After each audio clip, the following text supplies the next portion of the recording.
I'm glad you enjoyed that. You know, we Unitarian Universalists, we come from a long line of book burners. Well, let me restate that. We come from a long line of people whose books have been banned and literally burned. This notion of whose ideas belong is a touchy subject going way, way back. When ideas were first written on cuneiform clay tablets, papyrus scrolls, and vellum, they only went so far, meaning early forms of saving thoughts for posterity were limited by technology. Only a few elites ever would see those writings in their time.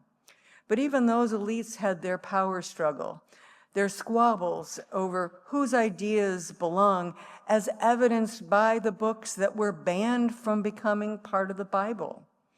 Unless you think this is strictly a Western thing, the first emperor of China banned and destroyed all the books in his realm after he saved copies for himself in his own library. So censorship goes way back. Now, once Gutenberg invented and popularized movable type, modern printing allowed for an explosion of ideas to be shared by many people in many places. And wouldn't you know it, that this leap in communication technology coincided with the era of questioning all manner of things regarding religion in the period known as the Reformation, the time of great challenging of the authority of the Catholic Church, and then challenging whose ideas about Protestant Christianity were legitimate, whose ideas were correct, and whose ideas would prevail. Early Unitarian free thinkers found themselves in the midst of these power struggles. Our ancestor Michael Servetus questioned the concept of the Trinity and biblical miracles. His colleague in faith, John Calvin, burned him at the stake with a copy of his heretical book chained to his leg. Calvin also confiscated every copy of the Servetus book that he could find. The liberal pacifist Unitarian community in the late 1500s and early 1600s, called Rakowia in Poland, established a printing press early on, publishing radical books, including their own Rakowian Catechism, which was a very alternative version of the Catholic Catechism, spreading their liberal ideas across Europe. And when the Catholic Church, in league with the Polish government, decided to shut down their ideas, the first target was the printing press, and hunting down as many copies of their books as they could across the continent. The powers that be simply couldn't allow free thinking. Just wasn't going to happen. Then fast forward to the late 1800s and our very own country. Ever hear the term banned in Boston? Yeah? Well, that's us too. Okay, no books were burned, but plenty were banned. Yes, the Watch and Ward Society that operated from 1878 to 1948 was founded by Unitarians, Congregationalists, and Episcopalians, all Boston elites who policed bookstores, theaters, gambling parlors, and other dens of iniquity. In the wake of social unrest and great changes going on with immigration, industrialization, and urbanization in the late 1800s and the early 1900s, these well-meaning liberals thought that they could prevent utter moral collapse in their town by the suppression of obscene and salacious books and magazines. Heaven forbid people read Steinbeck or Walt Whitman. You know, some of our Unitarian ancestors in Boston were those people who thought they knew best. And in a final irony, the building that once housed this Watch and Ward Society for years was eventually the home of Beacon Press, the Unitarian Universalist publishing house that gave voice to Howard Zinn, James Baldwin, Octavia Butler, Jean-Paul Sartre, Mary Daly, and other free thinkers. So banning books is kind of a messy topic. Of course, we don't want censorship. We don't want banned books. Or do we? Let's unpack this a bit. Eric Berkowitz, a human rights attorney and author, challenges us on this matter in his book, Dangerous Ideas, A Brief History of Censorship from the Ancients to Fake News, a book published by Beacon Press, of course. Now, Berkowitz notes that censorship is tried and then fails every time throughout history. It pops up in times of societal stress, war, religious tensions, social change. It's about power and control. Those in power feeling threatened and seeking to suppress dissent, to keep information from the masses, and to take back some control when they feel their power, real or perceived, slipping away. Hence, in our own context today, censorship is part of the backlash coming from white supremacy capitalist culture. In fact, 92% of all library book challenges in 2025 came from white Christian nationalist pressure groups or government officials, people like Ron DeSantis. Only 3% came from actual concerned individual parents. So, feel like there's too many immigrants, especially from south of the border? Suppress ethnic studies and Latino authors. Feel threatened by Black Lives Matter? Ban the 1619 Project, anything by Ibram X. Kendi, and anti-racism books like White Fragility. Don't understand transgender people? Blown away when your teen comes out to you? Prevent teens from reading genderqueer and fun home graphic novels. Do all these things and your troubles will go away. We know ultimately that censorship does not work. As Berkowitz aptly points out, when you erase, you highlight. We humans are innately curious creatures. Somebody tells us not to go there, and by golly, we do. If you're told not to see it, you will. As the Berkeley linguist George Lakoff reminded us years ago, don't think of an elephant. So of course you immediately do. Another way of thinking about this is that ideas themselves are hard to suppress. They live on and take on lives of their own. Some ideas get discredited over time, like racist notions of people's intelligence and character being determined by the shape of their skulls. Remember that phrenology thing? Yeah, that was real. So bad ideas are still out there. They're just recognized as bad ideas as more critical thinking occurs. And yes, I know, we can feel impatient that more bad ideas don't get fully discredited sooner than later. The trouble is that we all participate in censorship, really, truly. Think of all those peddling conspiracy theories and extremist ideologies trying to rewrite American history, discredit science, and spread harmful rumors. My guess is that each and every one of us has thought, oh my goodness, only if they would shut up, right? Right?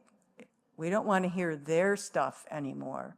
We want to censor them, even only in our minds, if we're being honest. Or perhaps you're discouraging your children, the children in your life, from reading Harry Potter because now J.K. Rowling's transphobia has been well publicized. Really? You want to do that? Okay. And then there are many of us participating in social media, and we're unwittingly participating in censorship every day due to the algorithms that determine what we see on our screen. And things get further complicated by the nature of big corporate media and how they curate the information we see. So in the midst of this really messy stew, where we all play both sides of the game, why should we care about book banning in particular? Because we are freedom-loving people. It is a core value of our Unitarian Universalist faith. We treasure the fullness of human ideas about all those big questions in life, as well as the messy details of living in this world. We're curious, and we're critical thinkers. At least we strive to be critical thinkers, open to learning and open to the many storied realities, open to thinking it through on our own. We're imperfect at this. I know that. But at our heart of hearts, we are a questioning freethinker bunch. We also care because we truly embrace putting love at the center. Books are both windows and mirrors to the world. Books can be windows to open our hearts with deeper compassion and understanding of people very different from ourselves. Perhaps you can think of books that opened your heart, possibly even ripped open your heart, as you discovered different perspectives that you never knew existed. I remember reading Man-Child in the Promised Land by Claude Brown when I was a senior in high school. Growing up in a small town in upstate New York, I had no idea about the lived reality of Black people in Harlem. This book was the beginning of my personal journey to understanding racism and its impacts on us all. Books can be mirrors as well, showing you that you're not alone, that others share your pain, your identity, and your life experience. And when that mirror shines back brightly, it's a life-saving thing. Quite literally, many a gay youth has been saved by reading books that affirm them and what they're feeling in a culture that's not always welcoming to them.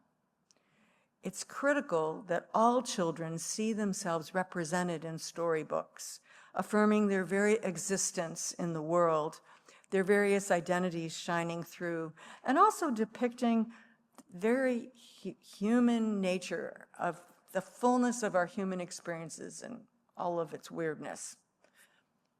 James Baldwin, the radical, Black, gay, public intellectual, and writer, once observed, "You think your pain and your heartbreak are unprecedented in the history of the world, but then you read. It was books that taught me the things that tormented me the most were the very things that connected me with people, with all the people who were alive and who had ever been alive." We Unitarian Universalists also value the wholeness of our human experience. We promote our whole lives, our comprehensive sexuality education for people of all ages.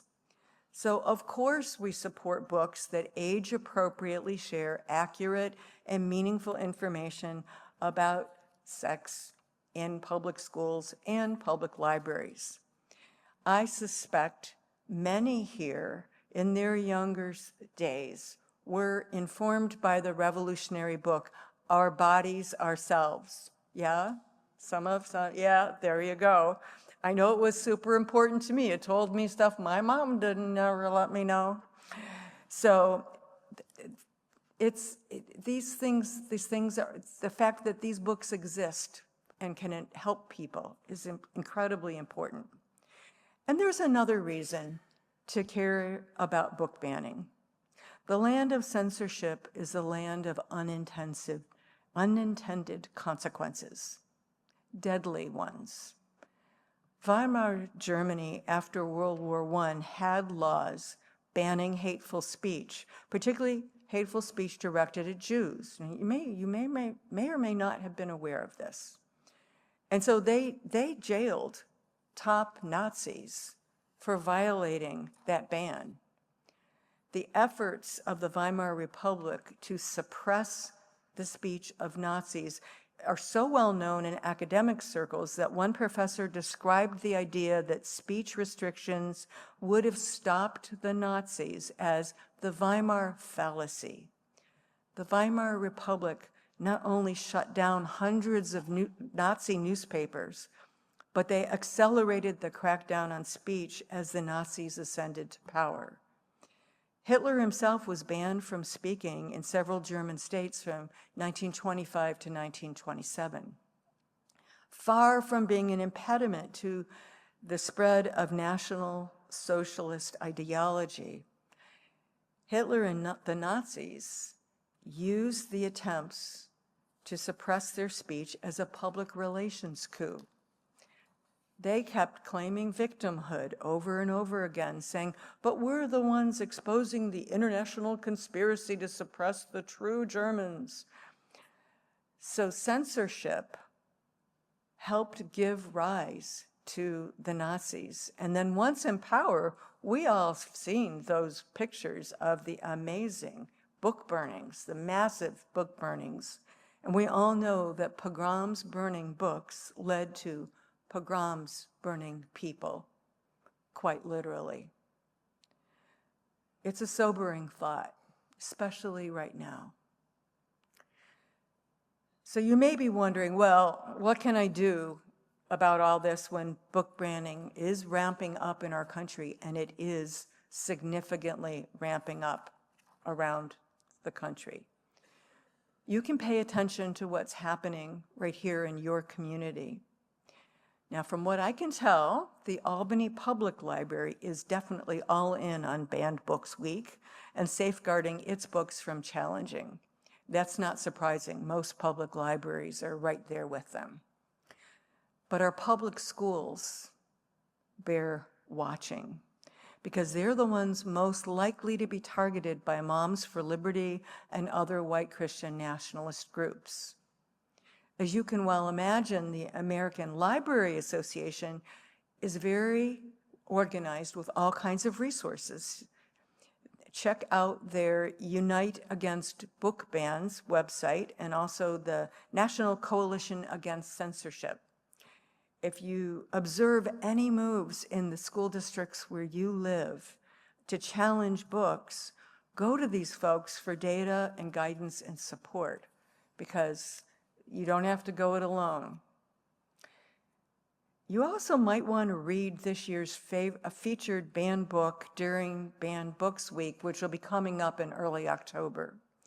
It's a book called Brown Girl Dreaming by Jacqueline Woodson, a memoir of a young African-American girl growing up in the 1960s. I plan to read this book. I think it's going to be fascinating. She grew up in the same era that I did. What was her life experience? So I'm going to read it, and I invite you to check it out too. Now, as you know, I'm a retired minister, so I no longer serve a congregation. But if I did, I would be tempted to host a Fahrenheit 451 reading. Ray Bradbury often gets claimed as a UU on that famous UU poster. The fact is, he was one of those guys who showed up at UU congregations once in a while, but he never really claimed to be one of us, just so you know. That said, his brilliant book about book burning and censorship is worth revisiting, whether in a book discussion group or a public event, to draw attention to this important challenge in our democracy, and quite honestly, this important challenge to our very lives. Speaking out against censorship is what we're called to do, especially as allies of marginalized communities and lovers of liberty. So don't be timid about this. Push yourself to do the thing that scares you. Be that person who goes to that school board meeting. Defend the free speech, even when you might strongly disagree with what's being said. We have freedom only when we live it ourselves. Unless we think, oh, this is depressing to think about all of this, which I understand. I'd like to just shift our energy to a place of gratitude as we wrap up, because our hearts, I think every one of our hearts, are truly full of gratitude for the gifts that books have given us during our lives. So I invite you to a time of contemplation, whatever that means for you, if it means closing your eyes, if it means taking a solid breath, if it means just being present.